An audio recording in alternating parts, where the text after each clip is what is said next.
Bienvenue sur Africa 24. La Mauritanie constitue la lisière entre l'Afrique blanche et l'Afrique noire.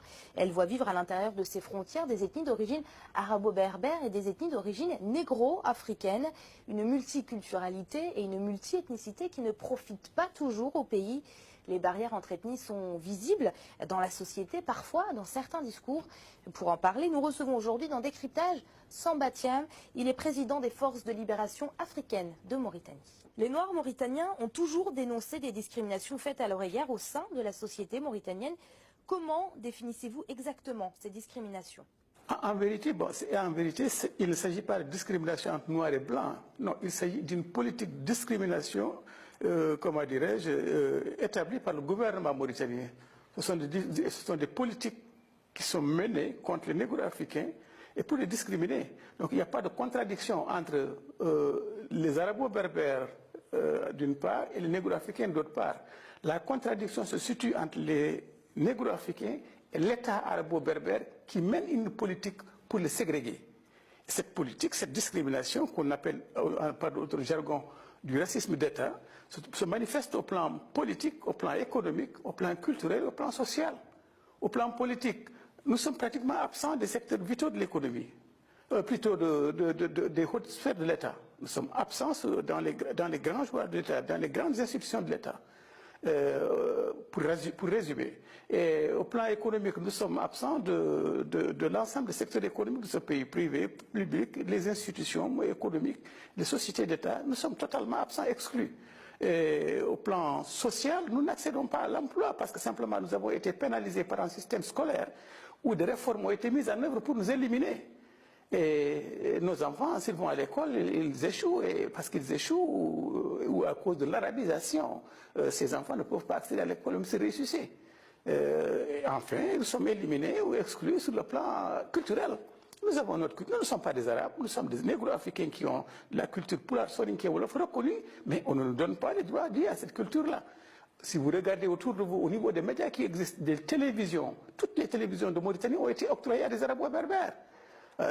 Dans les radios qui existent, nous n'existons pas, nous n'entendons pas notre culture et nos langues. Quelles sont les sources de divergence ethnique en Mauritanie ? On a voulu au départ, à partir de 1960, glisser ce pays vers l'arabité, exclusivement vers l'arabité, en niant l'entité négro-africaine. Donc on a voulu faire de ce pays un pays exclusivement arabe, et à cause de cette idéologie sous-jacente, on nous a éliminés progressivement. Parce que nous ne sommes pas des Arabes. Et ça gêne l'image de ceux qui veulent de ce pays, de construire de ce pays, à l'extérieur, une image de pays arabe, exclusivement arabe. Qu'est-ce qui a été fait par les gouvernements successifs en Mauritanie pour mettre fin au sentiment de discrimination ressenti par les Noirs mauritaniens ? Il y a deux niveaux. Au premier niveau, d'abord, il faut rappeler que cette discrimination s'étale dans le temps. Elle n'a pas commencé qu'avec Abdelaziz ou les Séguilons. Elle a commencé du temps de l'indépendance, du temps de celui qu'on appelle le père de la nation, Mokhtar Ould Daddah. Il est à la base de notre malheur et de nos maux, de cette élimination et de cette discrimination. Maintenant, après Ould Daddah, les militaires sont venus.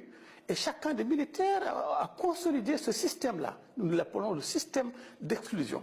Et une seule exception, ou deux exceptions qu'on ne peut pas gommer, c'est d'abord l'intermède de Khoura, qui a au moins reconnu notre identité négro-africaine, nos langues, et qui a tenté de les introduire au niveau de l'école. Et ensuite, le deuxième intermède, le plus important, c'est Sidi Ould Cheikh Abdallah, qui a reconnu que ce pays, il est comment dirais-je, composé de Noirs et d'Arabo-berbères, et qu'il faut en tenir compte, et il a pris des mesures pour que les choses changent. Malheureusement, les militaires ne l'entendaient pas de cette oreille-là. C'est à ce moment qu'il y a eu le coup d'État. Sidi a été éjecté, Aziz est venu. Maintenant, par rapport à Aziz, je dois dire qu'il faut distinguer deux choses. Sur le plan de réalisation proprement dite, sur le plan de la volonté de vouloir moderniser ce pays, Aziz a fait des choses qui n'existaient pas par le passé. C'est une réalité qu'il faut lui reconnaître. Ce sont des acquis qu'on ne peut lui dénier. Des réalisations qui existent, qui n'ont jamais existé. Mais le niveau de l'exclusion, au niveau de notre exclusion de ce qu'on appelle le racisme d'État, Aziz a été pire que les autres. Pratiquement, il n'a rien changé. Parce qu'Aziz est venu, au lieu de corriger cette discrimination qui existe, et qui est dirigée contre les négro-africains, mais Aziz l'a perpétuée. De quelle manière? Au niveau des conseils des ministres. Quand on entend aujourd'hui les conseils des ministres dans le gouvernement d'Aziz, il n'y a aucune différence entre ce qui existe maintenant et ce qui existait avant. Nous sommes exclus totalement. Quels sont aujourd'hui les préalables pour la construction d'une véritable unité nationale en Mauritanie? L'unité est à construire, il faut le rappeler, et c'est parce qu'elle n'existe pas. Elle n'existe sur le papier, on nous parle d'unité nationale, mais en vérité, elle n'existe pas. Pour nous, il faut la reconstruire. Mais il faut la reconstruire sur des bases justes. Il faut la reconstruire d'abord sur un certain nombre de concepts, à mon avis, qu'il faudra se réapproprier et qu'on a plaqué sur les cultures négro-africaines. On est parti de l'État-nation. L'État-nation, c'est un concept occidental qui est impropre aux cultures africaines, qui est impropre aux réalités africaines, qui sont de logiques segmentaires et qui sont comment dirais-je, constituées de différentes, qui est une réalité multinationale. L'Afrique est une réalité composée de multiples nations. Cette réalité-là, il faut en tenir compte. Donc, pour construire l'unité nationale sur des bases justes, il faudra éliminer le concept d'État-nation pour utiliser le concept de multination.